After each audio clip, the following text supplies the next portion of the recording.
¿Vamos? Bueno, gracias a Esteban que se ha montado este tinglado. Desde luego, desde hace años lo esclavizamos con el asunto de las jornadas y lo hemos ido esclavizando cada vez en más cosas, pero funciona. O sea, además de Ileana, nos aguanta a nosotros, ¿verdad? Entonces eso te lo agradezco mucho, igual que a Carolina y a todos los que han participado en este asunto del programa. Creo que es un asunto seria, creo que es un asunto importante de cara al mejoramiento de la cátedra. Por eso mismo voy a hacer una primera parte que se refiere un poco a la trayectoria de la cátedra, a nivel de programas, de contenidos, etcétera. Van algunas pedradas por ahí, que creo que vale la pena sentirlas, aunque luego me las cobren o me las devuelvan. Y luego trato otros temas que están relacionados con dos elementos. Uno es lo que se refiere al humanismo como tal y cómo era tratado en su momento en la cátedra y cómo ese contenido desapareció. Fundamentalmente lo que es el concepto de lo humano en el tiempo, que no ha sido, o sea, que ha ido progresando, pero que tiene... al desaparecer del programa, como desapareció casi la cultura como eje central, creo que es una invitación también a repensar y ver si nos podemos meter de nuevo en eso, porque si no implicaría la desnaturalización de la cátedra. Desde que la asignatura de Historia de la Cultura se impartió por primera vez en 1957, como parte de los estudios generales, hasta inicios de los años 80, los programas de Historia de la Cultura tenían una visión universalista, en la que el estudio sobre las culturas era una premisa, especialmente la cultura occidental, y se articulaba con las otras dos materias de estudios generales, castellano y filosofía, por medio de ejes temáticos en el programa y las conferencias de estudios generales, presentadas en el auditorio, transmitidas por Radio Universidad y publicadas como texto de estudio. Sobre la importancia de la historia de la cultura en los estudios generales se referirá posteriormente el doctor Gabriel Macaya. Además de la edición de un libro o folleto de buen tamaño sobre historia de la cultura en los primeros años, se publicó un sinnúmero de folletos de lecturas complementarias, tomados de autores nacionales o extranjeros, o bien escritos por los profesores de la universidad, que se distribuían en el alumnado y formaban parte del material de estudio. El Departamento de Publicaciones de la universidad jugaba un papel muy importante en la rápida edición y distribución de estos textos. Para inicios de los años 70, los programas de estudios generales habían incorporado la temática de América Latina, para lo que se utilizaba la Cátedra de Historia de la Cultura, para lo que se utilizaba en la cátedra, entre otros textos, el de Stanley Barberstein, La herencia colonial de América Latina, en tanto en que filosofía se leía La revolución de las masas, de Ortega y Gasset, y la filosofía americana como filosofía sin más, de Leopoldo Fea. Y en castellano hacía su aparición con gran éxito 100 años de soledad, de García Márquez, junto a otras lecturas como La ciudad y los perros, de Vargas Llosa. A partir de los años 80, el peso del programa pasó a inclinarse por contenidos de mayor peso político, ideológico y económico, desplazando lo cultural, y se llevó a cuadrar el programa bajo dos ejes: el conflicto este-oeste, norte-sur, mundo desarrollado versus mundo subdesarrollado, y la revolución científico-tecnológica, concentrados ambos fundamentalmente en el siglo XX, y con el peso de la Guerra Fría y la bipolaridad a las espaldas. La desaparición de los contenidos de orden cultural en esta década generaron, hacia 1990, la protesta de algunos miembros de la cátedra con amenaza de sublevación, quienes finalmente lograron, a pesar de la oposición de los impulsores del programa y de las antologías de textos, la inclusión del tema del arte, aunque sin apoyo en materia de contenidos y textos. Cabe mencionar, además, que a finales de los años 80 se suprimió el examen colegiado, que era preparado por una comisión de cátedra para ser aplicado a todos los grupos de humanidades y daba seguimiento al cumplimiento del programa de la cátedra. Esto era similar a como ocurre hoy con algunas materias de las carreras de ciencias básicas. Una revisión del estado de situación de la cátedra permitió en 1992 reorientar a esta hacia sus objetivos generales, con la colaboración de nuevos programas semestrales con visión universalista, pero que fijaba la vista en la cultura como eje fundamental, abordando enfoques promovidos por el ideario de la formación humanística de la UCR, de la UNESCO y de Naciones Unidas, como fue Cultura de Paz. y cuyos contenidos pretendían explicar temas y problemas fundamentales de la cultura y la sociedad, promoviendo una serie de valores éticos a través de los contenidos y el ejercicio de prácticas de tolerancia, respeto y solidaridad, como fue la didáctica en materia de resolución de conflictos, práctica que para ser efectiva requería el conocimiento de temas sustantivos con perspectiva histórica. El arte, la evolución de las ideas, el pensamiento, las formas del trabajo y la organización política, económica y cultural de las sociedades se complementaban con problemas culturales que generaban el choque entre las civilizaciones y sus efectos vinculados al racismo, la xenofobia, el imperialismo, la bipolaridad y otros fenómenos, sin olvidar las formas de expresión cultural y artística en los diferentes contextos. Para los programas semestrales aprobados para 1993, El hombre y sus proyectos culturales y Panorama de un mundo cambiante, se editaron 2 libros, escritos mayoritariamente por profesores de la sección de Historia de la Cultura, con un lenguaje comprensible para los estudiantes y unidad de estilo, hecho diferenciador de las anteriores antologías de textos de múltiples autores y niveles de complejidad. Esto permitió además que las sedes regionales de entonces adoptaran programas y textos de historia de la cultura de la Escuela de Estudios Generales, homogeneizando así la formación que en esa materia se daba en toda la universidad, luego de más de una década de divorcio entre la Escuela de Estudios Generales y las coordinaciones de las sedes. Estos programas, con algunas variaciones, se mantuvieron vigentes durante una década aproximadamente, aunque ya antes habían dado cierta liberalidad en el enfoque del programa, con énfasis en varios de sus temas, y se sustituyó la edición de libros de texto por la de cuadernos de historia de la cultura, dedicada a la publicación de artículos sobre los temas del programa, como también abriendo la puerta a otros temas de utilidad para los profesores. Asimismo, se editaron varias antologías de textos con una selección de los contenidos de los libros que le precedieron y otros aportes. A esta época se agrega que los programas de historia de la cultura se concentraban fundamentalmente en el mundo occidental, pero para inicios de los años 90 se avanzó con los aportes de Roberto Marín sobre el mundo islámico y el conflicto árabe-israelí, así como con la Cátedra de África y Medio Oriente, impartida por un grupo de profesores de Historia de la Cultura que ampliaba los contenidos a las sociedades y culturas de esas regiones geográficas, cátedra abierta para estudiantes de estudios generales y de cualquier otra área. A partir de la primera década del 2000, el programa de Historia de la Cultura sufrió varias transformaciones, como ya dije, siendo la más importante el enfoque temporal y temático en la geopolítica del siglo XX, fundamentalmente del mundo occidental. Estas características se modificaron en el momento en que se acordó que habría un programa para el primer semestre para tratar temas de orden mundial y un segundo programa para el segundo semestre por temas de orden latinoamericano. En ambos casos, los programas hicieron énfasis en el orden político y económico con escasos contenidos de orden cultural, si bien poco a poco la orientación de la cátedra llevó a que los profesores escogieran los énfasis que consideraban apropiados dentro de los lineamientos programáticos existentes. La luna de miel de los 90 con las sedes regionales en materia de programas terminó en el 99 con la sede de Occidente y con el tiempo en las restantes que regresaron a sus fueros particulares, disgregándose así, sin comunicación alguna, los estudios generales en la institución, como permanecen hasta la fecha. La orientación de los programas y la disminución de contenidos vinculados a la cultura y, por tanto, volcados los intereses hacia lo político en el siglo XX, generó varias consecuencias que respetuosamente resumen lo siguiente. Varios cursos tendieron a convertirse en cursos monográficos que han abandonado la formación en cultura general para concentrarse en un tema concreto o especializado. 2. Se ha ido perdiendo la concepción sobre la formación humanística, que debe procurar incidir en el estudiante a través de la cultura general, la orientación ética y estética, con la finalidad de lograr los objetivos propuestos por los estudios generales. 3. El eje transversal del curso, que es la cultura, casi desapareció en muchos de los cursos impartidos, generando así una desnaturalización de la razón de ser de la asignatura. El énfasis de los cursos recayó en la palabra o concepto historia y perdió la perspectiva de que el eje neurálgico y transversal del curso es la cultura, cuyo estudio se realiza a través de la historia de la cultura. No es un curso de historia de cualquier tema, es un curso sobre cultura. 4. Las cátedras de estudios generales, filosofía, historia de la cultura y comunicación cada vez más funcionan desarticuladas e independientes, sin un diálogo entre ellas que permita, a través de contenidos y objetivos de sus programas, procurar los objetivos fundamentales de la formación humanística y particularmente de los estudios generales, fenómeno que se extiende a las cátedras menores. 5.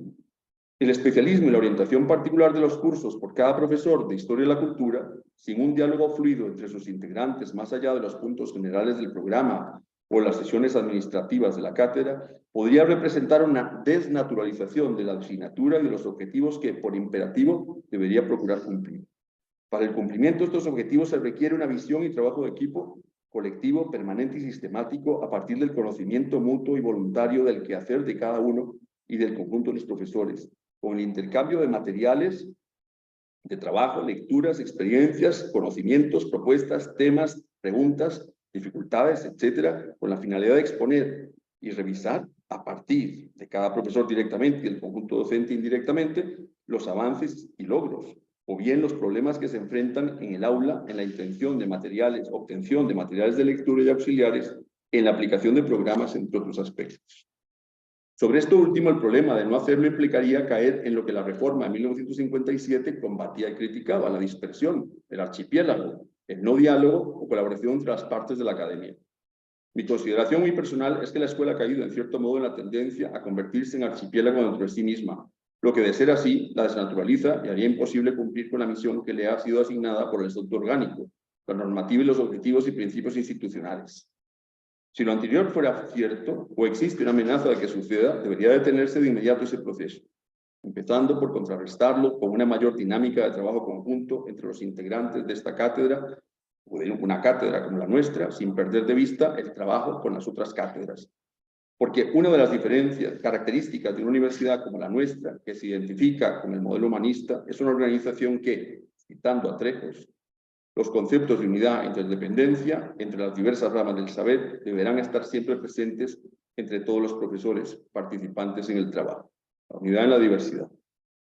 Lo que hoy realizamos en estas jornadas, al poner la primera piedra en un nuevo programa, es una oportunidad única, tal vez la última, para sumar territorios y formar un gran territorio.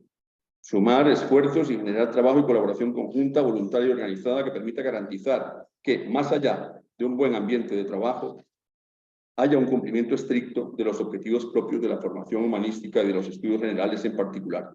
Al decir don José Joaquín Trejos, solo un año dura este ciclo, solo un año tendremos a estos estudiantes. Esto quiere decir que solo de este corto tiempo disponemos para cumplir la delicada tarea que la universidad, al recoger los ideales de la cultura del país, nos ha encomendado. Cierro la cita. Las primeras preguntas que deberíamos hacernos al enfrentarnos a la nueva realidad programática son, entre otras tantas, ¿qué es la formación humanista? ¿Cómo realizar la formación humanística a través de la asignatura de Historia de la Cultura y de la Guía Integrada de Humanidades? ¿Cuáles son los objetivos de la formación humanística? ¿Cómo y mediante qué mecanismos, métodos, actividades, contenidos programáticas puedo cumplir con los objetivos de la formación humanística? ¿El curso que imparto es un curso de historia general o es un curso especializado? Porque si, por ejemplo, se quiere incidir en la formación y el aprecio de lo ético y estético a través de los contenidos del programa, ¿cómo se logra? Yo pregunto, ¿cómo se logra y cómo lo hago? Entre otras preguntas, obligan a cada uno a plantearse propósitos y objetivos particulares. En nuestro caso, es una obligación llevarlos a cabo y procurar, en la medida de lo posible, lograr que el estudiante tenga una base de cultura general que le permita caminar hacia nuevos horizontes del conocimiento, a sentir en profundidad el interés por ahondar en nuevos conocimientos, a hacerse preguntas sobre su realidad y tener el ánimo de responderlas, a despertar y sentir una curiosidad que le lleve a descubrir su propia capacidad de saber y ampliar ese saber, de descubrir la capacidad del ser humano de crear, de hacer y modelar su mundo, hasta reconocer sus propias capacidades y potencialidades como sujeto factor de cultura. Ciertamente enfrentamos un reto cada vez más difícil para llevar a cabo nuestra misión, cuando observamos las deficiencias y problemas de aprendizaje y conocimiento que arrastran los estudiantes de nuevo ingreso, lo que se dejó ver claramente en los alumnos del año pasado. Casi sin lecciones durante el periodo de la huelga magisterial y en peor medida durante los 2 años de parón educativo del COVID, a lo que hay que sumar un deterioro gradual y permanente de la calidad de la educación primaria y secundaria que se arrastra desde hace décadas y cada vez en mayor medida, que supone un bagaje de cultura general en los estudiantes cada vez menor. ¿Cómo realizar nuestra misión en ese panorama?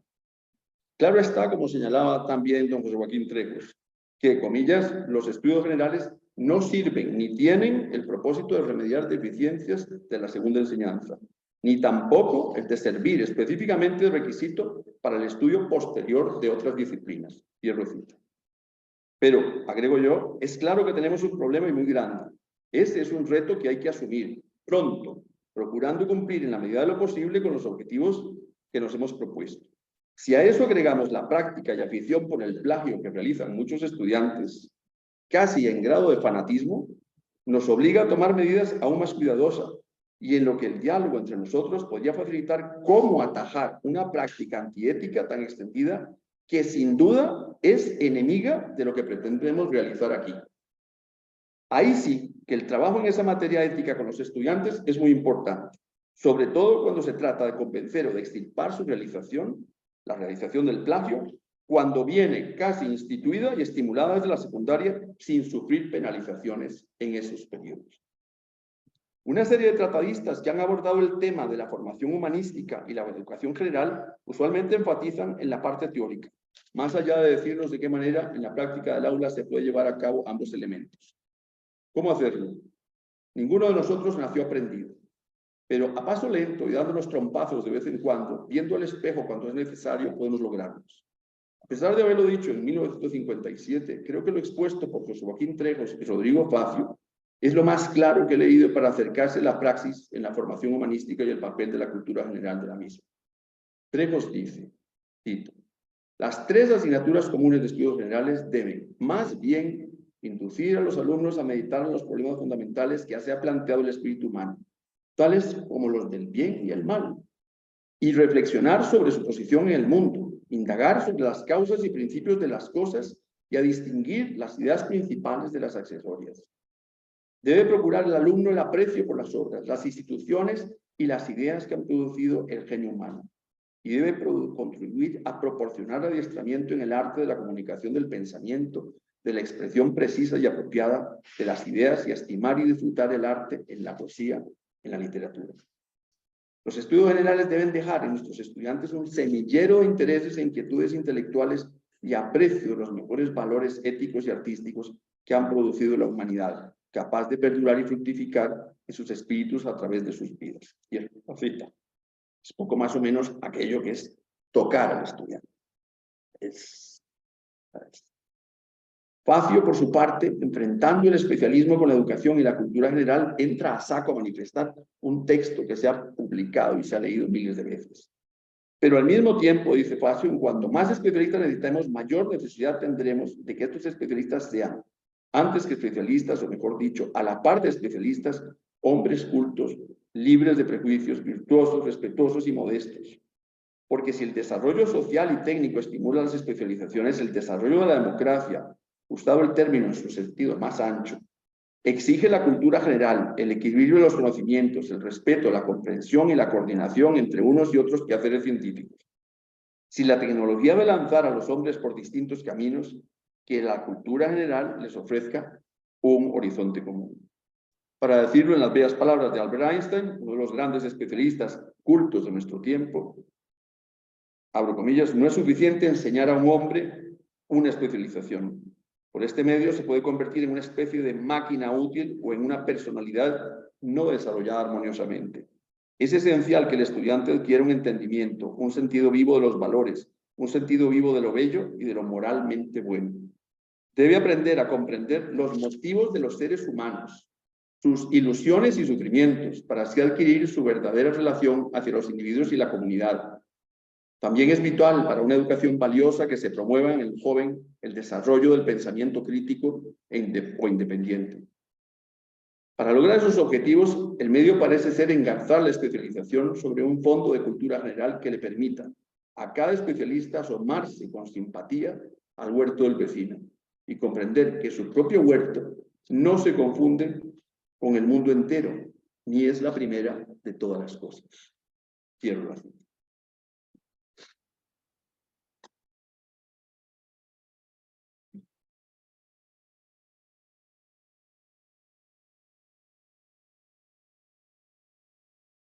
En los programas de Historia de la Cultura hasta los años 90 había un contenido y una lectura sobre las concepciones humanistas a lo largo de la historia basada en las definiciones sobre la naturaleza humana en la antigüedad, el medioevo, el renacimiento, la ilustración y el mundo contemporáneo. Esta última sustentada en el laicismo, el racionalismo y los derechos humanos, pero también según algunos movimientos filosóficos y religiosos, como eran los casos del humanismo cristiano, el humanismo renacentista y el humanismo marxista, por citar algunos.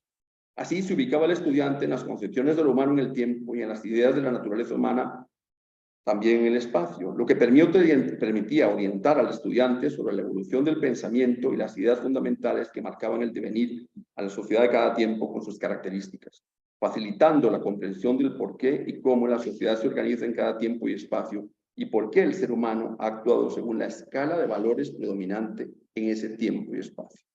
A su vez, este contenido programático permitía comprender las razones ideológicas, religiosas, filosóficas y culturales que se generan a partir de las distintas concepciones de la naturaleza humana y de la sociedad, y que generan su enfrentamiento en materia política, económica y social, en una pugna por prevalecer e implantar o defender un modelo de sociedad o individuo en particular, como ha ocurrido con el marxismo y el liberalismo, el capitalismo y el socialismo, el racionalismo y el laicismo, frente al confesionalismo, el cristianismo y el judaísmo, el catolicismo y el protestantismo. Ese contenido y su lectura pretendía que a lo largo del curso lectivo se mantuviera presente la interrogante sobre la naturaleza humana en cada tiempo y lugar estudiado, para no perder de vista el sujeto creador de cultura y protagonista del relato histórico, así como la sociedad y los vínculos identitarios a los que pertenece ese sujeto. Sin embargo, a partir de la década del 2000 ese contenido y su texto desaparecieron, lo que se vio acentuado por la orientación temática y temporal ya citada. Lo único que ha mantenido el programa en su parte inicial es una visión del humanismo, básicamente conceptual y general, y su particular relación con la universidad. Sin embargo, la pregunta que habría que hacer es, ¿cómo se define la naturaleza humana? ¿Cuántas variables de humanismo existen y han existido? Porque si de lo que se trata es de participar en la formación humanística del estudiante a través de la historia, ¿cómo se reflejaría esa formación en el contenido del programa en las actividades del curso? Al igual que para el concepto de cultura, podemos encontrar hoy varias definiciones sobre el humanismo, aplicables según el contexto de que se trate, como sucede con el mundo hebreo, donde se discuten desde visiones laicas e integradoras hasta visiones ultraortodoxas y discriminatorias. La ausencia actual de este contenido y su generalización conceptual podría generar un anacronismo al estudiar la historia de la cultura en una dimensión cronológica a largo plazo. Así, el concepto de naturaleza humana o el ideal de lo humano en el siglo XXI tiene diferencias esenciales con el ideal humanístico en otro contexto, como podría ser el Renacimiento. Aunque tengan elementos en común, más importantes son los elementos diferenciadores. En tanto que en el siglo XXI se vive una sociedad laica y en la que los derechos humanos son el eje teórico y práctico de la naturaleza humana, irrenunciables e inviolables, en el siglo XVI europeo prevalece la confesionalidad, o sea, la sociedad católica o la protestante, y los derechos humanos no existen ni por asomo. Por lo tanto, la visión del pasado y la comprensión del hecho cultural y social del Renacimiento no puede ni debe ser reducido a la interpretación bajo el concepto de la naturaleza humana, de humanismo, de la sociedad occidental en el siglo XXI, que es lo que ocurre generalmente. Por tanto, la historia de la cultura, como una materia eje de las humanidades, debe incidir en el conocimiento de la visión e ideal del mundo, de sociedad e individuo, en la escala de valores y el significado particular de cada valor, en un momento o época histórica estudiada. La afirmación de algunos historiadores de nuestro entorno respecto a que es más importante la interpretación del pasado que se hace desde el presente que el estudio del pensamiento de los protagonistas y la realidad histórica del hecho o época analizada, podría llevar a una falsificación de ese pasado, a un fraude y a generar un bloqueo o confusión en el estudiante o lector por acceder a la realidad contextual del pasado estudiado. Más que una formación, es una deformación. No es posible imponer los valores del presente con su significado y aplicación práctica al pasado para entrar deliberadamente en una condena de ese pasado por no cumplir con los estándares éticos y morales del presente. Otra cosa es que a partir de establecer un marco comparativo entre las épocas estudiadas, se pueda valorar cada periodo, establecer diferencias y similitudes y dar paso a la crítica y al juicio, que son ejercicios necesarios para garantizar la formación humanística, en donde la comprensión del pasado permite la comprensión del presente y, consecuentemente, ubicar al ser humano en su auténtica dimensión ética. La visión antropocéntrica tradicional del humanismo occidental, que sitúa al ser humano como valor principal en todo lo existente, sufre en la actualidad los efectos de una revolución del concepto de la naturaleza humana en función de las teorías de género, la valoración de las especies animales, la ampliación de los derechos fundamentales y civiles como el derecho al aborto, el matrimonio entre personas del mismo sexo, el reconocimiento de la identidad de género, la innovación científica y las nuevas tecnologías, la expansión y diversificación de los mecanismos de comunicación, las tendencias y normas medioambientales, entre otros cambios. Es claro entonces que la conceptualización de la naturaleza humana y la escala de valores vigente al momento de nuestro nacimiento y nuestro ingreso al cuerpo docente de la universidad ha sufrido una serie de cambios con el tiempo que a veces nos sorprenden y nos llevan a comparar la realidad presente con nuestro pasado personal, siendo la comparación entre generaciones, la nuestra y la de los más jóvenes, uno de los factores más generalizados, junto a la escala de valores entendidos estos a partir de un ideal de ser humano y de la práctica de valores, de la ausencia de valores y el surgimiento de nuevos valores. Ese choque generacional y las diferencias en la visión de mundo y de individuo entre generaciones, no necesariamente enfrentamiento, ha sido un común denominador a lo largo de la historia de la humanidad y pone en evidencia la evolución de la historia social y cultural. Francis Bacon, a principios del siglo XVII, estaba convencido que la historia de las ideas era la forma de historia más interesante, ya que, sin tener en cuenta las ideas dominantes en la época, la historia es ciega. Voltaire coincidía en algunos aspectos con el propuesto por Bacon, en tanto Emmanuel Kant, Isaac Berlin, Daniel Bennett y otros autores contemporáneos estudian la historia a través de dos premisas fundamentales que definen el mundo occidental, la libertad y la individualidad. Para lo cual es necesario explicar en contexto las diversas concepciones de libertad, y en eso insiste Berlin. En palabras de Peter Watson, Dennett, en su obra Evolución de la Libertad, describe el desarrollo del individualismo a lo largo de la historia y las diferentes formas en que la libertad ha aumentado y beneficiado a la humanidad. La libertad es tanto una idea en sí misma como una condición psicológica y política que resulta especialmente propicia para la producción de nuevas ideas. Por lo tanto, la formación humanística y concretamente la historia y la cultura debe promover en el estudiante una visión a largo plazo hacia el pasado y el futuro y no restringirle su humanidad al presente, renunciando en consecuencia a conocer, comprender y asumir su pasado en su auténtica dimensión. De ahí que el nuevo programa, más allá de incluir un apartado al inicio sobre los conceptos de historia y humanismo, debe ser un factor predominante que cruce y empape de cabo a rabo los contenidos programáticos, que lo cruce transversalmente, que lo pringue por todos lados. No importa que la construcción de un programa por un profesor X desarrolle una visión histórica universalista desde la evolución cultural, o que otro colega se ubique en el siglo XX solamente. Lo que no puede perderse de vista es la visión de la naturaleza humana a lo largo del tiempo, la misma que identifica a una sociedad y los cambios que se producen con relación a la cultura y el ser humano, porque el ser humano es un factor de cultura, un transmisor, y por qué no decirlo, un destructor de cultura también. Y esta cultura existe en la medida que existe y actúa el ser humano. De lo anterior es buen ejemplo el estudio citado por Hobsbawm, quien tras analizar los antecedentes culturales del siglo XIX y los cambios producidos en el siglo siguiente, sentencia lo siguiente. Cito: el desarrollo de sociedades en las que una economía tecnoindustrializada ha bañado nuestras vidas en experiencia de información y producción cultural, de sonido, imagen, palabra, memoria y símbolos, omnipresentes, constantes y universales, carece por completo de precedentes históricos. Ha transformado totalmente nuestras formas de aprender la realidad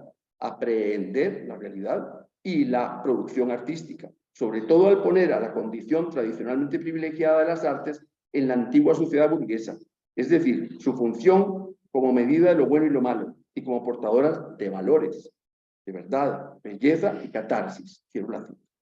Al respecto, Hobsbawm concluye, cito: nosotros ya no comprendemos o sabemos cómo lidiar con la actual inundación creativa que anega el globo con imágenes, sonidos y palabras, que casi con toda certeza será incontrolable tanto en el espacio como en el ciberespacio.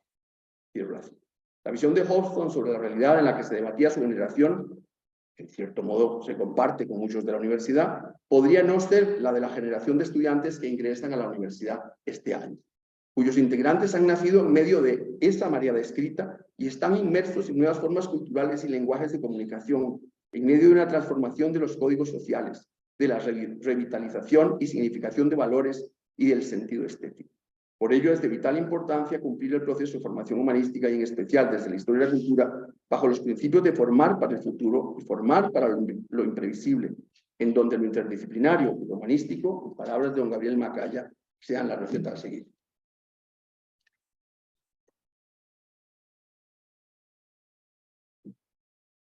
Hay un plano, para completar, hay un plano importante en el concepto del tiempo. He escrito unas líneas con relación a lo joven que es el concepto de la historia actual, que no tiene más que 157 años, se podría decir, después de que se abandona la verdad de la histórica de la historia bíblica, o sea, la creación desde la historia bíblica.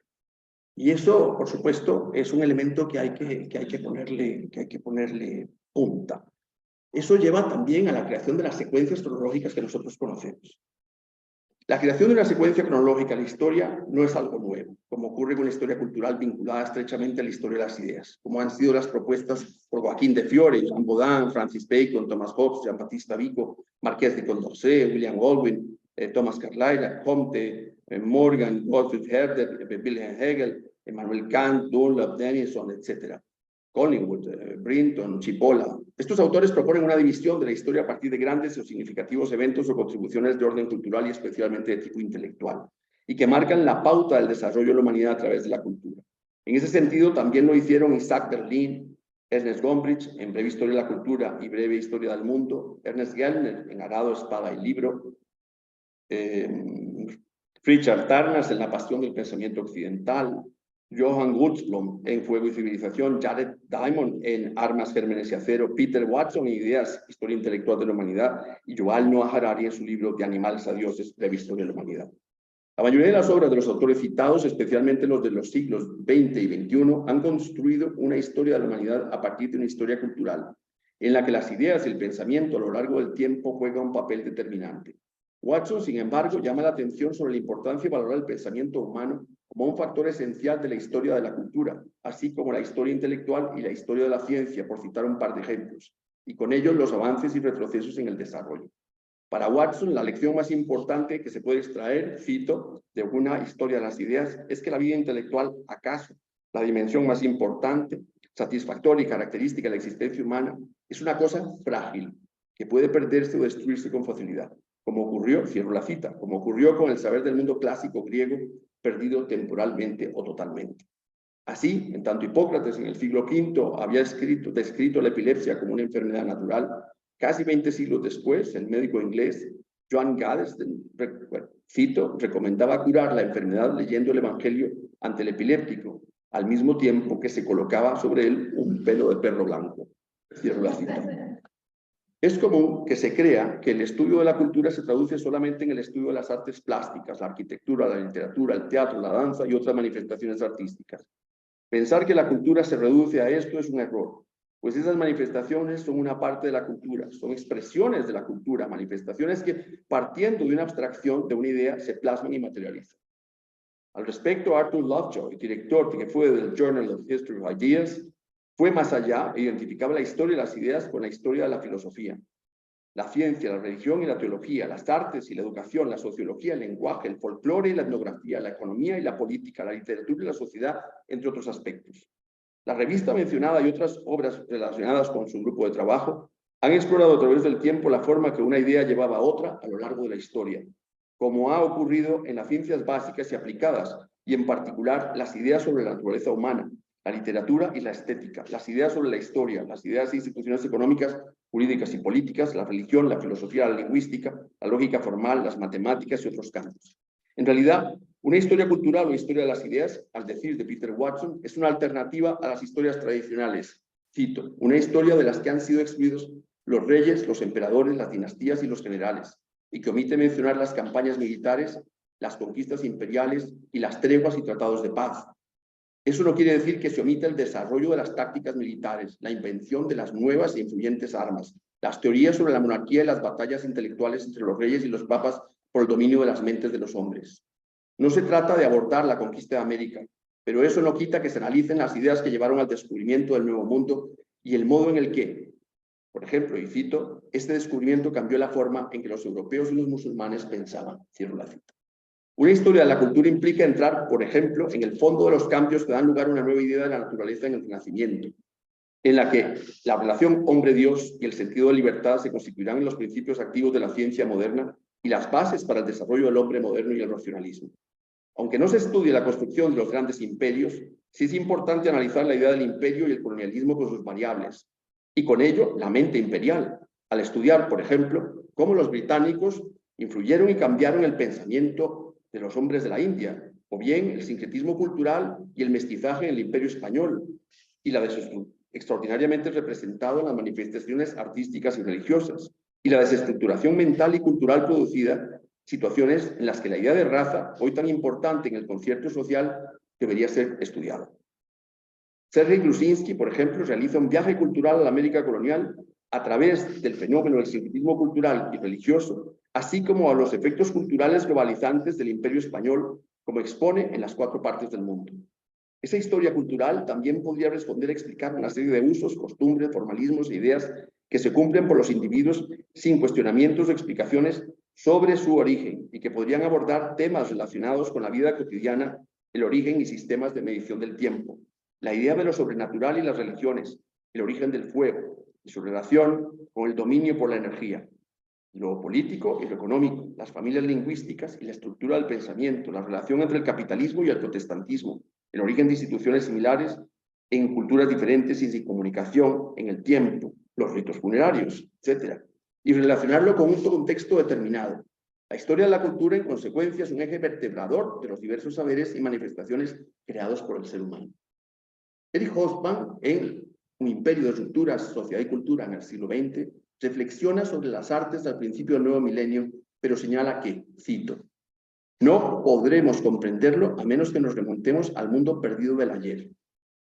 Cito, es decir, la cita. Para Hobsbawm, al estudiar el hecho histórico determinado, es necesario relacionarlo con su contexto cultural y valorar su expresión a través del arte, la ciencia y otros elementos. Así dice el autor, cito, pocas páginas son más conocidas hoy día que la profética descripción que Karl Marx hizo de las consecuencias sociales y económicas de la industrialización capitalista occidental. Pero cuando en el siglo XIX el capitalismo europeo estableció su dominio sobre un mundo que estaba destinado a transformar por la vía de la conquista, la superioridad técnica y la globalización económica también llevó consigo una potente y prestigiosa carga de valores y creencias que naturalmente dio por sentado que eran superiores a otros. Los llamaremos la civilización burguesa europea, que jamás se recuperó de la Primera Guerra Mundial. Para esta visión del mundo, con plena confianza en sí misma, las artes y las ciencias fueron tan centrales como la fe en el progreso y la educación. De hecho, fueron el núcleo espiritual que reemplazó a la religión tradicional. El libro de Hobsbawm es un claro ejemplo de la historia cultural en un marco temporal concreto, el mismo que le ha tocado vivir al autor con una extraordinaria claridad en el análisis del contexto y señalando las grandes transformaciones que ha sufrido la cultura por efecto del uso del poder, la política, la ciencia, las fuerzas del mercado, los debates ideológicos, las nuevas formas de comunicación y lenguaje, la religión, sin olvidar el estudio de la actividad artística y del artista y del mercado del arte, entre otros aspectos. En los últimos 30 años han aparecido numerosas obras que, siguiendo los pasos de Watson, Goodlum y Diamond, entre otros, abordan la historia universal a todo en parte, a partir de un rasgo característico de su historia cultural y social, como son la ciencia, la religión, el arte, las enfermedades, la medicina, las mujeres, la economía, los imperios, las lenguas, etcétera, en los que finalmente se puede observar una proyección de carácter cultural y antropológico. De igual manera, existe una importante literatura sobre la teoría de la cultura, vista desde los ámbitos filosóficos, antropológicos, sociológicos e ideológicos, entre otros, que permite observar con detenimiento la preocupación por los estudios culturales. Bibliografía y material de apoyo a la historia de la cultura existe a toneladas, y una buena parte expone la riqueza de temas que desde la cultura general pueden generar propuestas programáticas que permitan cumplir con los objetivos de la formación humanística y los estudios generales. Es cierto que la formación de los historiadores tiene unas características definidas, pero eso no quita que clavemos los codos sobre la mesa y nos sentemos a leer. Gracias.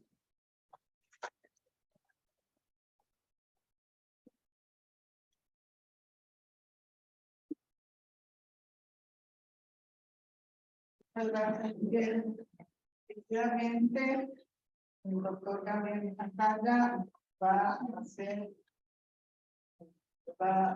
charla sobre la historia de la cultura como eje articulador de los estudios generales. Paso a presentar don Gabriel, catedrático, investigador y director del Centro de Investigación de Biología Celular Molecular de la Universidad de Costa Rica.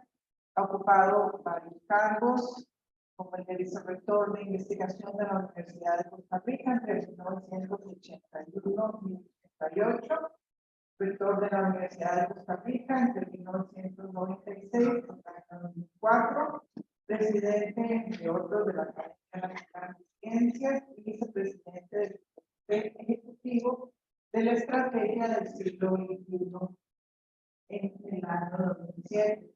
Una amplia carrera académica, además es miembro de la Sociedad Costarricense de Bioquímica y Biología Molecular y parte de la Junta Directiva de la que nos mantengo, la Academia Nacional de Ciencias y del Consejo Científico de la Estación Zoológica de Condón, Italia, y ha recibido Premio Nacional de Ciencias, Rodrigo Juan en 1976 y otros reconocimientos. Actualmente es embajador de Costa Rica. Muchísimas gracias por acompañarnos. Muchas gracias. Perdonen el retraso y mi descuido, a pesar de una prolífica correspondencia con don Miguel. En mi cabeza, la fecha era esta misma, pero en marzo. La desgracia es que febrero tiene 28 días. Entonces es muy fácil ver cuando uno se equivoca y no, un martes 23 o un miércoles 24 o algo no calza. Pero esta vez calzaba perfectamente. Entonces, don Miguel me llama, me vengo para acá. Decido ni siquiera imprimir las notas que había preparado para esta conversación, no es ni charla ni conferencia, y prefiero venirme de inmediato. Y fue muy útil, puesto que escuché casi completa la presentación de don Miguel y me atrevería a decir, me queda muy poco por agregar. Sin embargo, hay varias cosas. Y yo quería comenzar por una reflexión personal. Fui alumno de los estudios generales hace casi 60 años. 58, para ser preciso. Cuando entré a la universidad en 1965. ¿Cómo decir que la universidad era otra? No llegábamos a 8,000 estudiantes. La manera como la vida universitaria se articulaba era muy diferente a la actual. A donde tal vez la relación personal, física, era el elemento central de la vida universitaria. Y cuando digo la relación personal, no es solamente entre alumnos, es también de los alumnos con los profesores. La posibilidad de, lo pongo en los términos reales, como ocurría, de sentarse con Abelardo Bonilla en la soda de estudios generales, era real. Y el profesor respondía y aceptaba. No había teléfonos celulares, no había internet y teníamos que hablar entre nosotros. Ese es el primer elemento que yo quisiera destacar. Porque yo creo que pretender volver a eso, no. La situación es muy diferente, el mundo en que estamos es muy diferente. Entonces, ¿cómo enfrentamos los cambios? Y un primer cambio, ya don Miguel lo hizo evidente. ¿Cómo nos llegan los estudiantes? Y no es un problema de que lleguen, ¿cómo ponerlo? menos sabidos, es que llegan con una actitud hacia el conocimiento diferente. Y eso a mí me parece que es el problema central. Y esa actitud está basada en un rechazo a la lectura. Y a la lectura en su doble vertiente para mí fundamental. No solo la lectura de comprensión del texto, sino la lectura como placer. Y yo creo que, si bien todavía queda algo de comprensión del texto, queda muy poco de placer de la lectura. Y ahí yo creo que tenemos que hacer algo para enfrentar ese problema. Recuerdo yo las furias de mi padre cuando en las discusiones sobre la naturaleza de los estudios generales frente a un público como este decía: los estudios generales no son propedéuticos. Y esa era una de sus frases favoritas. ¿Cómo enfrentamos entonces el llamado apagón educativo? Que personalmente me opuse mucho a utilizar ese término de apagón educativo porque es más que la ausencia de lecciones, es más que la ausencia de contenidos, es, diría yo, una pérdida de valores. Y ahí es a donde a mí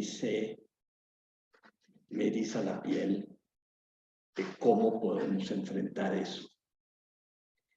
Y volviendo un poco a esos estudios generales de los años 60, fíjense que no tenían ni siquiera 10 años cuando yo comencé a llevar los cursos.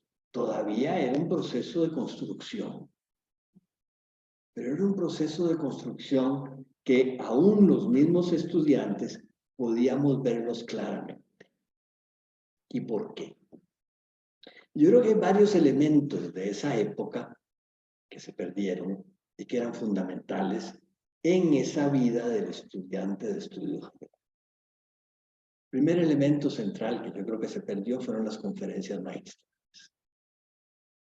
Y esas conferencias magistrales iban tejiendo el hilo conductor de las humanidades a lo largo del año.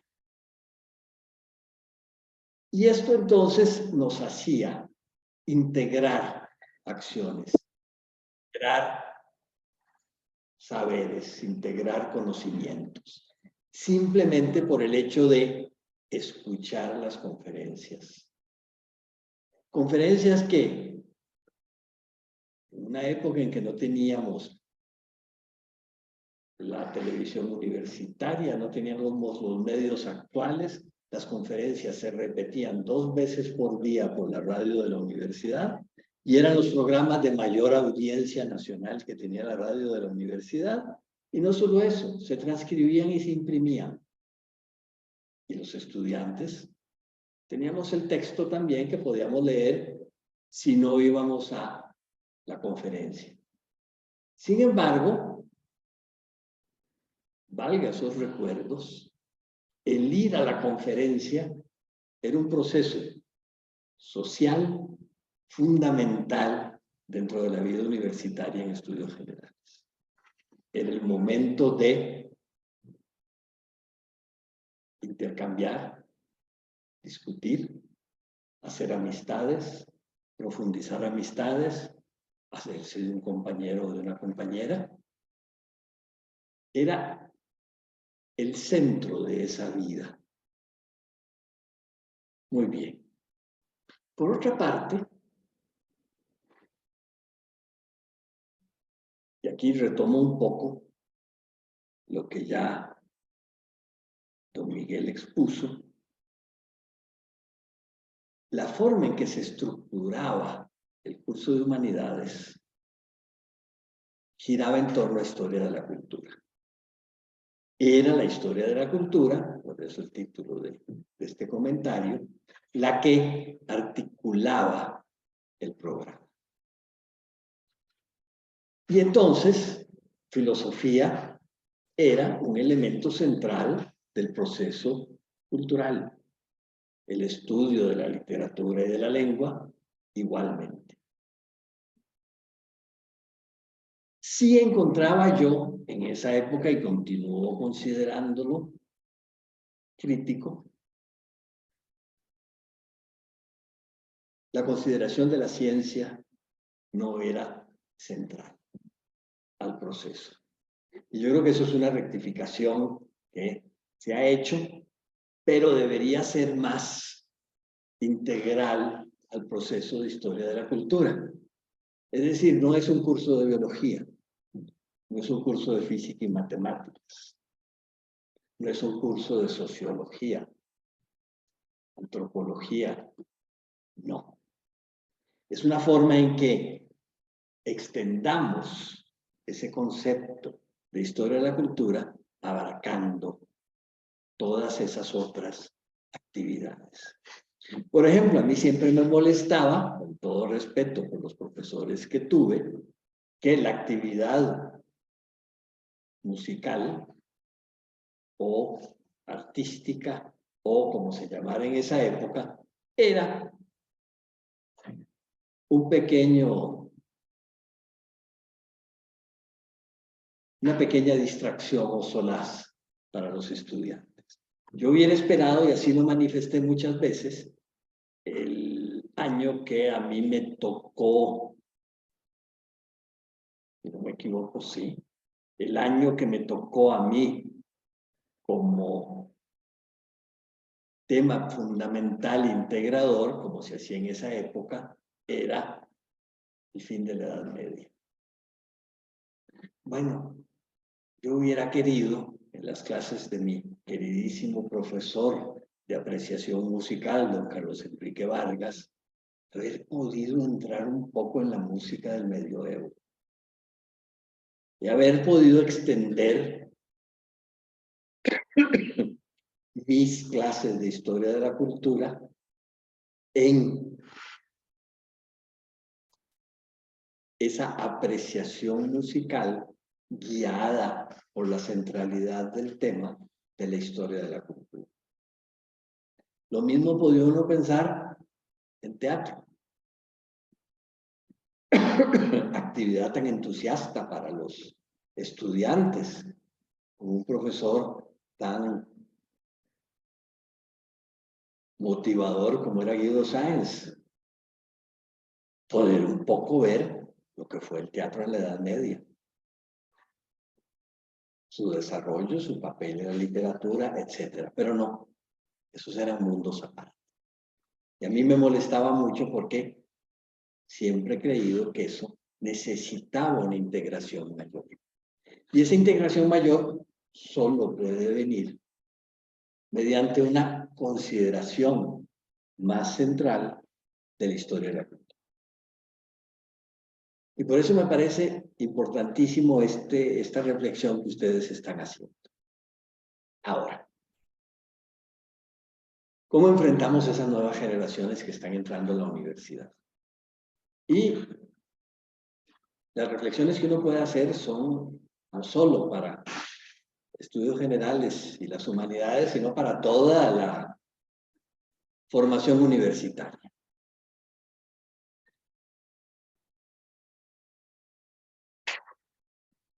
Ya nos preocupamos en cierto momento de lo que las redes, la internet, Wikipedia significaba.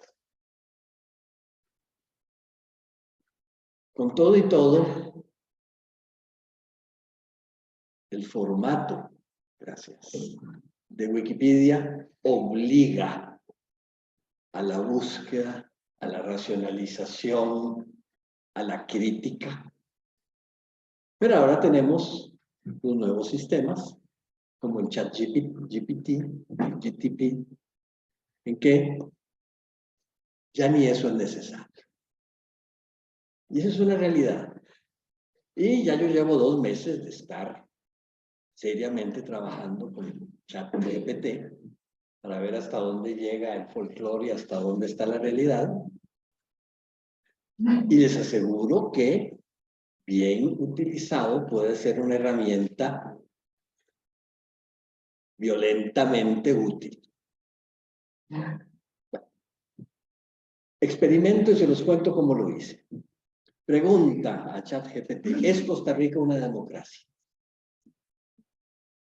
Sí, Costa Rica es una democracia. Esto, por esto y esto.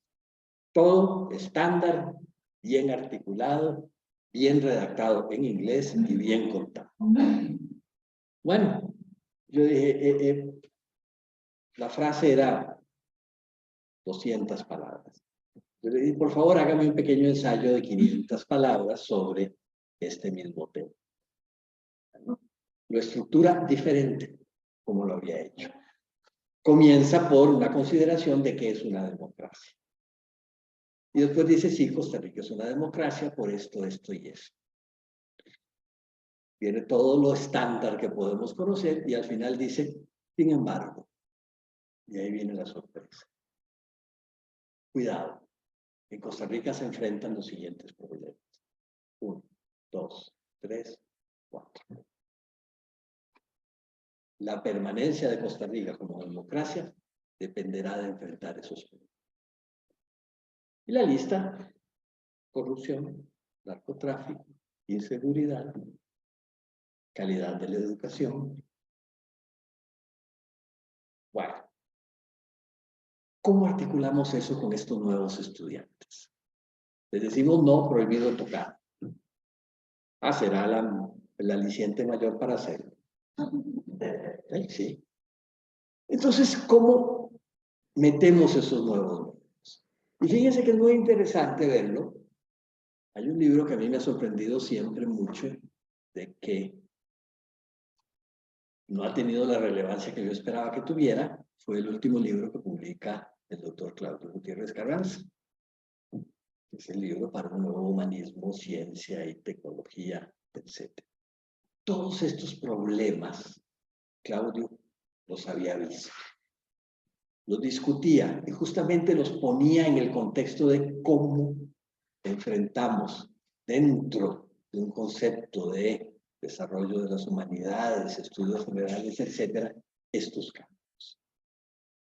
Y lleva a conclusiones interesantes.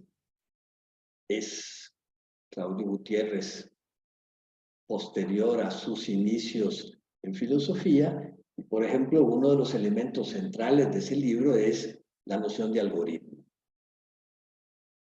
Y la maneja de una manera muy creativa. Dentro de mi campo, uno de los ejemplos más bellos que tiene este libro es el de cómo la selección natural y la evolución por selección natural no es más un algoritmo de la vida natural. Y lo desarrolla de una manera brillante. Entonces, ¿a dónde quiero llevar esta reflexión? Sin hacer muy largo esto. A que tenemos que buscar los medios, porque para mí es la única manera en que podamos cumplir con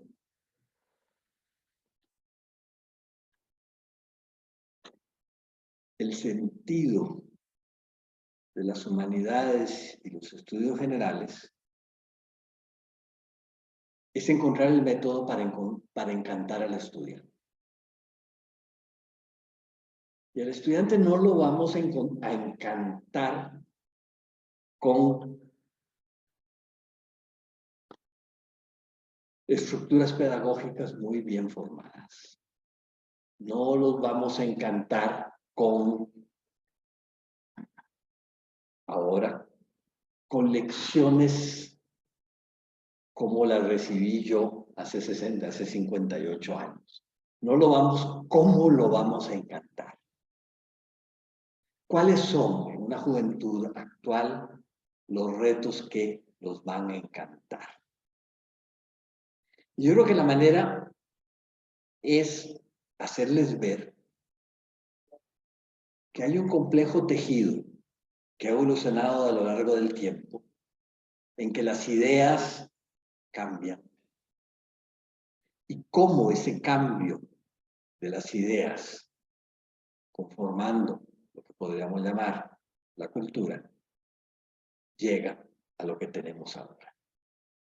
Creo yo que es la única manera que podemos encantar a los estudiantes y hacerlos partícipe del proceso de los estudios generales.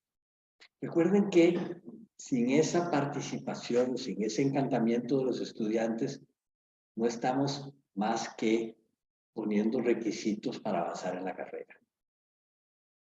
Y la gran debilidad histórica de los estudios generales es que una gran parte de la población universitaria, profesores incluidos, los consideran un obstáculo en el desarrollo profesional. Entonces, si bien he hecho el énfasis de que debemos encantar a los estudiantes, también debemos encantar a los profesores. Y eso me parece un reto todavía mayor. Yo creo que podemos encontrar trucos y astucias para encantar a los estudiantes, pero van a estar los profesores participando de ese encantamiento. Y de nuevo vuelvo. Será articulando de una forma diferente lo que son los estudios generales. Yo sé que puede llegarse un momento en que comencemos a pisar los bordes y los pies profesionales de diferentes grupos y vayan a tener resistencia a integrar esta nueva aventura que hay que integrar. Pero yo creo que la responsabilidad nuestra es salir adelante. Y es esta cátedra la que tiene esa responsabilidad central. Yo me quedaría aquí porque más de lo que había hablado con Miguel era un conversatorio que una conferencia, y traté de ser un poco provocador en 20 minutos. Veamos a ver si de veras provoqué algo. Muchas gracias.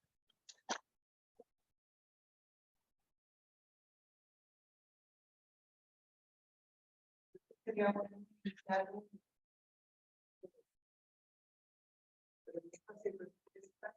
sobre todo porque, en primer lugar, bien, es un recorrido histórico, Tiro Piedras,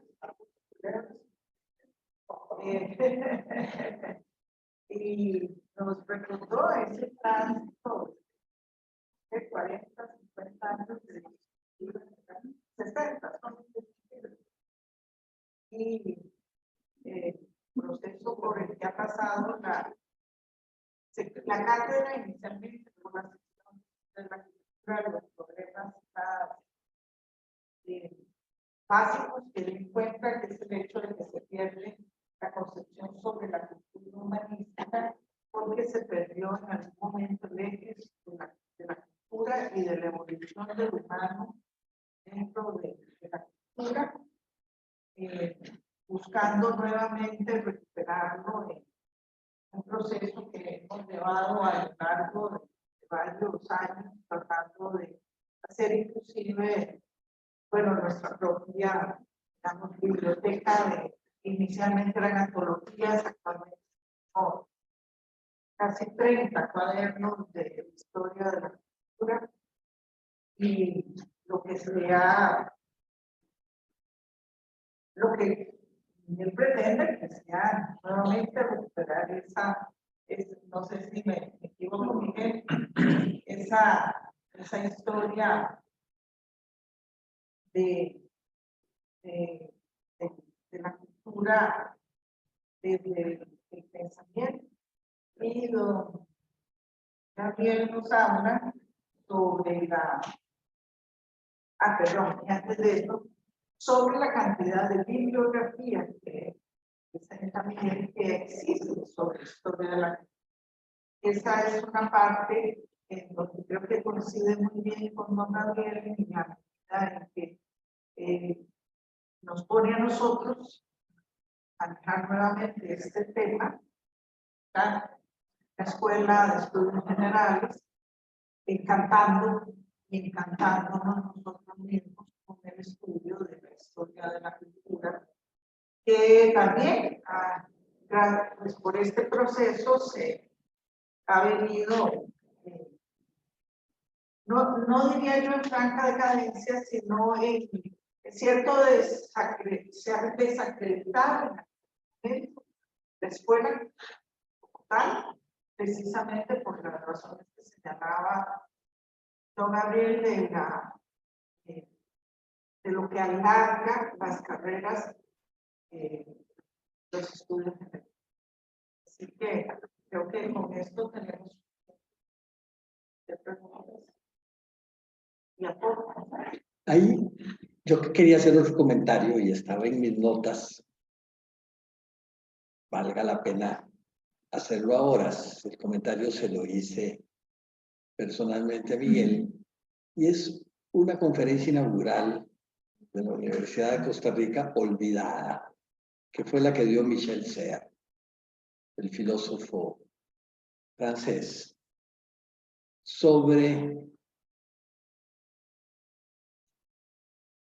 vamos a ver cómo lo pongo de la manera más fiel a su idea, globalización y universalidad. Y la conferencia, sorprendentemente, menos para mí, termina con un llamado a los rectores universitarios del mundo. Y dice, perdón señores, por todo lo que dije, la única salida para la civilización es un primer año universitario que tenga las siguientes características. ¡Puf! Y salen los estudios generales de la Universidad de Costa Rica, con un componente de ciencia muy importante. Esa es digamos, la gran diferencia que uno podría notar. La conferencia se las recomiendo, se las puedo pasar, Miguel ya la tiene. Comienza con un comentario muy simple. Señores, les agradezco esta invitación. Me traen ustedes al centro de la globalización humana. Costa Rica y el istmo centroamericano, al emerger, crean el Golfo de México y el Mar Caribe. Cambian las corrientes marinas totalmente y permiten la diáspora humana. Ustedes son el verdadero centro de la globalización bien entendida. Y parte de allí a una crítica de la globalización en los términos modernos y cómo los conceptos de globalización deben ser sustituidos por conceptos universales, etc. Y termina con eso. Y carambas, al oírlo yo le dije, profesor, usted está reconociendo que hemos hecho las cosas bien. Y me dice, sí. Dentro de muchas cosas a donde Costa Rica es ejemplar, en eso ha sido ejemplar. Es muy interesante ese concepto de ser ejemplar, puesto que algunos historiadores y politólogos hablan de excepcionalidades, y hablan de la excepcionalidad costarricense, etc. Yo les digo, no olvídense de eso. Vean más bien en que somos ejemplares. Y pensemos en esa ejemplaridad. No nos pensemos en la excepcionalidad costarricense en Centroamérica. Pensémonos en algunas cosas que nos hacen ser ejemplares críticamente. Y las hay. La cosa es que a nuestros políticos se les olvida permanentemente esas ejemplaridades y, bueno, perdone por la digresión, pero me parecía apropiada. Muchísimas gracias, don Gabriel, por su reflexión. A mí me gustaría saber cuál es su parecer, usted que es una persona tan cercana a la universidad, que es una parte como universitaria, me parece, por respeto te lo digo.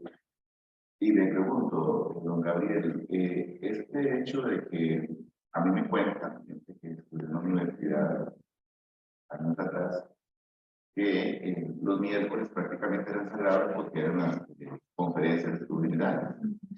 Y la universidad, de alguna manera, pues, se congregaba a partir de este tipo de actividades que usted lo mencionaba ahora. Lo que pregunto es si ha hecho daño, o si algo ha sucedido, o por qué fue más bien que las escuelas, las académicas de la universidad, optaran por ubicar cursos miércoles, tarde sobre todo, y hace que cuando se convoque a los estudiantes, se invita a los estudiantes a las actividades académicas, ellos dicen que no pueden porque tienen alguna actividad o incluso un laboratorio. Entonces, pregunto, esto,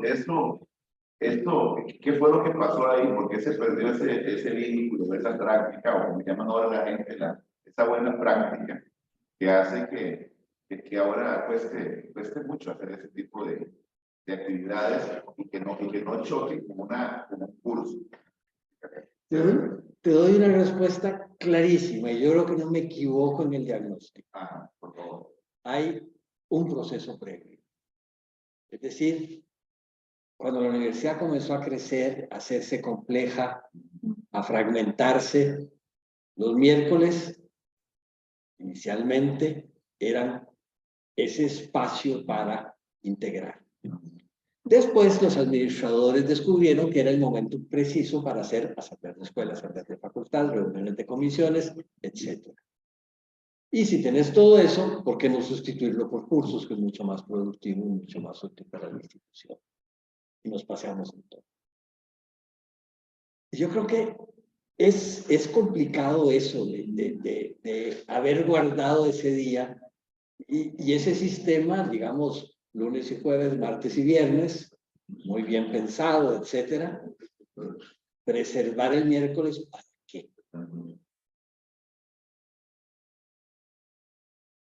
Y era una universidad muy pequeña, era muy fácil preservar ese espacio. Era muy fácil. Ahora esto se ha vuelto muy complicado. Pero, a ver, no es porque se ha vuelto complicado que debemos abandonar lo que de alguna manera hacíamos bien. Y yo creo que, si bien guardar un espacio para las reuniones de administración académica es útil, no lo saturemos. Y vean ustedes que es muy interesante porque yo creí que las convocatorias a Asamblea Colegiada Representativa iban a ser los miércoles. ¿No? En cualquier momento. Es en cualquier momento. Entonces, ese concepto de reservar el miércoles para murió. Aprovechemos y volvamos a eso. Y es que en cierto momento también el teatro universitario, el cine, era actividad de miércoles. Me parece excelente ese comentario.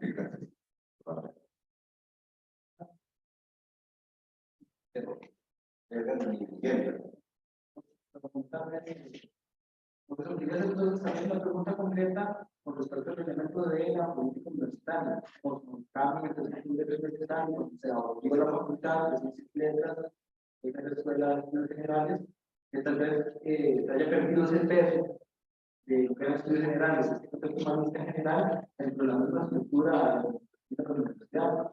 Considerando que hay otras universidades que uno va teniendo observa que la facultad de humanidades es como el corazón de la universidad, por ejemplo, la Universidad de Salvador, un caso centroamericano, o Vietnam, México.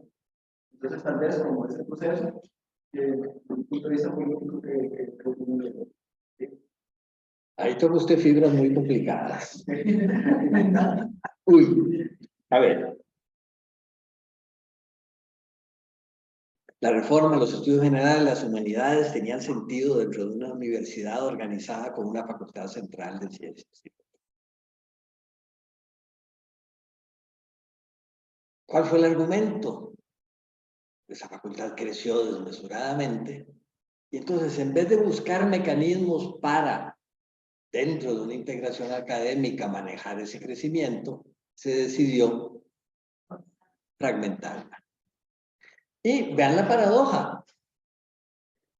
Con todo respeto, ciencias sociales es mucho más grande como facultad que lo que llegó a ser la Facultad Central de Ciencias y Letras.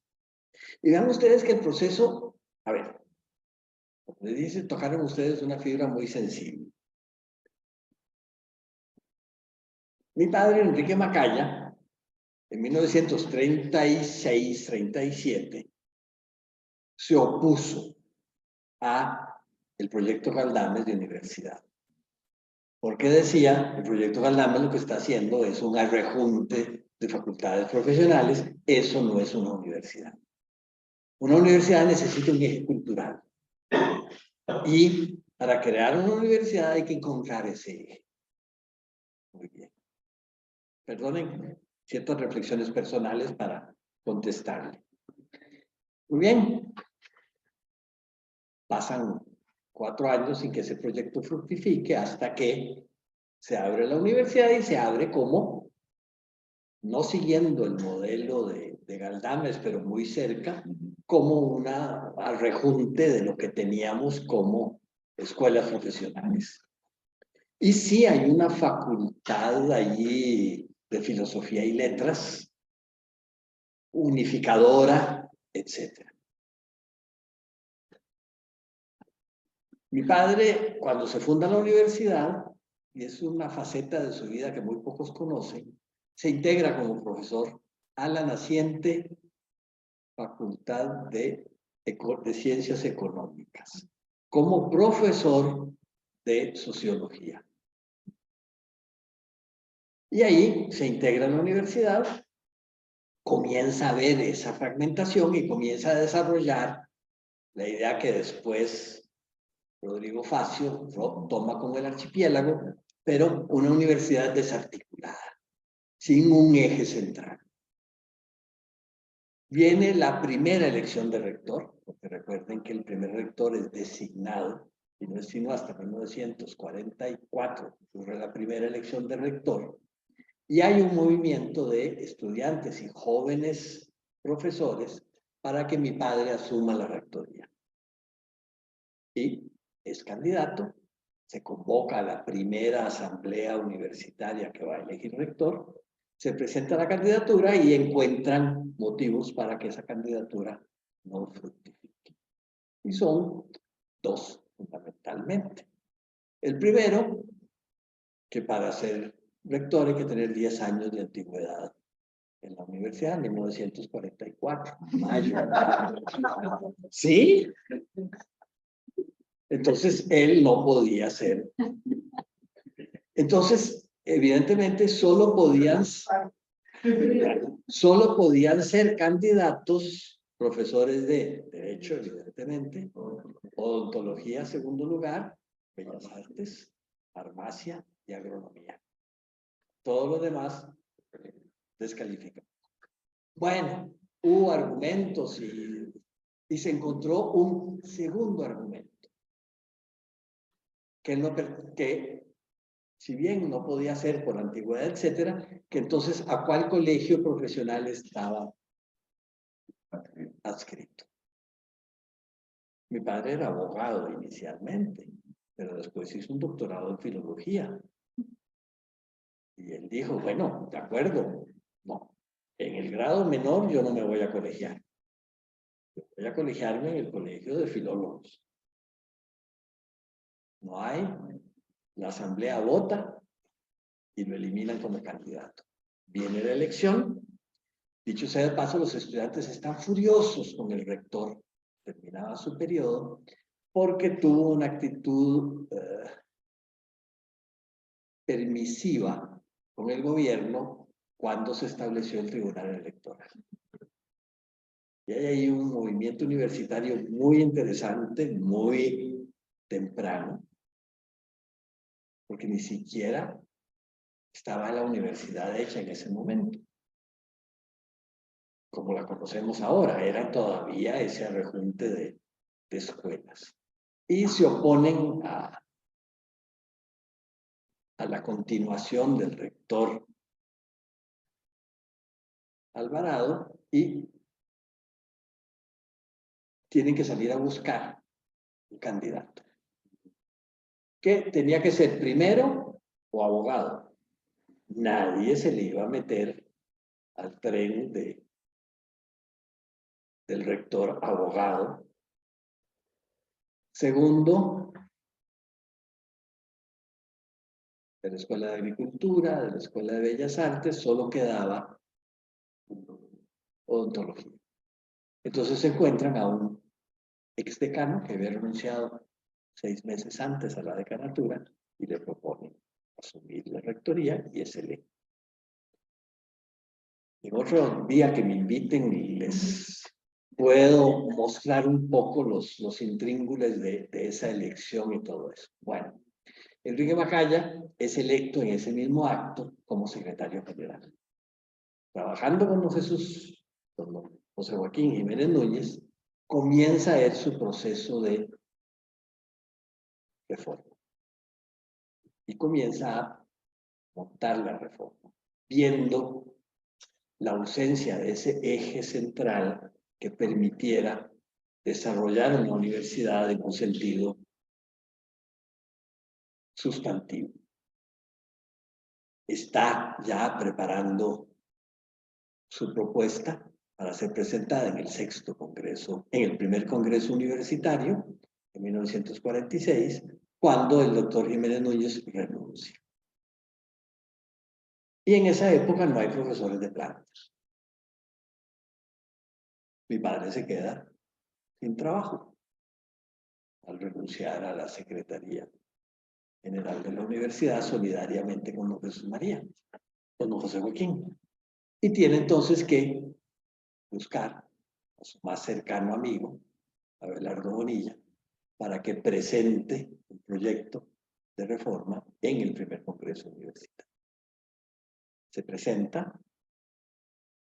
se acoge y vienen los hechos políticos posteriores al 46 y hay que esperar hasta la llegada de Rodrigo Facio, que asume el proyecto. Pero vean ustedes entonces que hay un proceso de búsqueda de un eje articulador de la vida universitaria.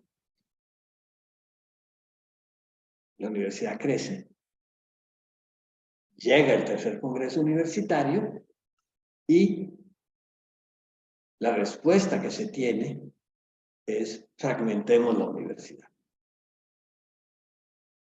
Y viene todo lo que crea. Y crean algunas cosas interesantes que paradójicamente nunca se desarrollan. Tomo un ejemplo para ver un poco este proceso de movimiento pendular. El estatuto, después del tercer congreso, crea las áreas. Y las áreas eran el mecanismo de articulación parcial, porque ya es una articulación por área. Pero se nos olvida, crea el Consejo de Áreas, que nunca, ningún rector, ni siquiera yo, convoca. No es sino hasta muy recientemente que se modifica de nuevo el estatuto orgánico para redescubrir el Consejo de Áreas.